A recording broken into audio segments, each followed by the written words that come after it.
Nu er vi inde i Capstone, og vi vil gerne demonstrere, hvordan vi kan lave en temperaturmåling og en synkroniseret video til.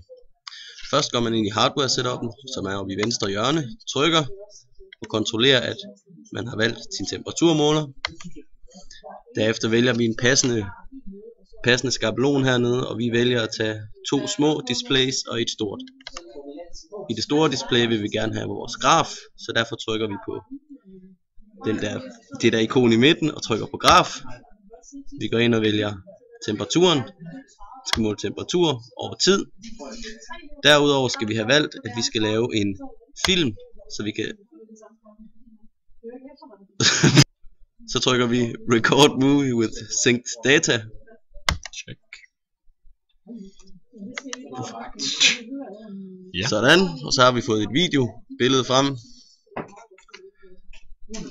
Så har vi et ekstra felt, og det vælger vi så her til at tage digits, så vi hele tiden kan følge med i, hvad temperaturen på det vi måler her. Og vi kan så vælge regulere, hvor mange cifre vi vil have her, og vi vil gerne have det så præcis som muligt.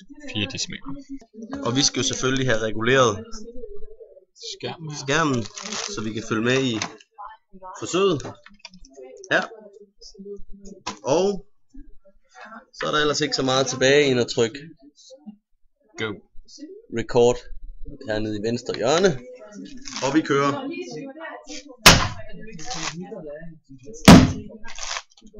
Og vi kan se på grafen, at den ikke rigtig bevæger sig, så derfor så trykker vi autoskalere. Og så får vi lige pludselig en fremragende graf. Vi kunne også sætte vores hasmåling op.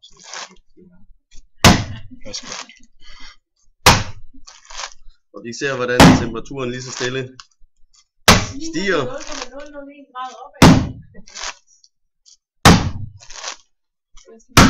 Jeg kan ikke se noget af politisk kinetisk. Det der sker i. Og når vi er færdige med at måle, så trykker vi selvfølgelig på stop. Og så får vi en fremragende graf.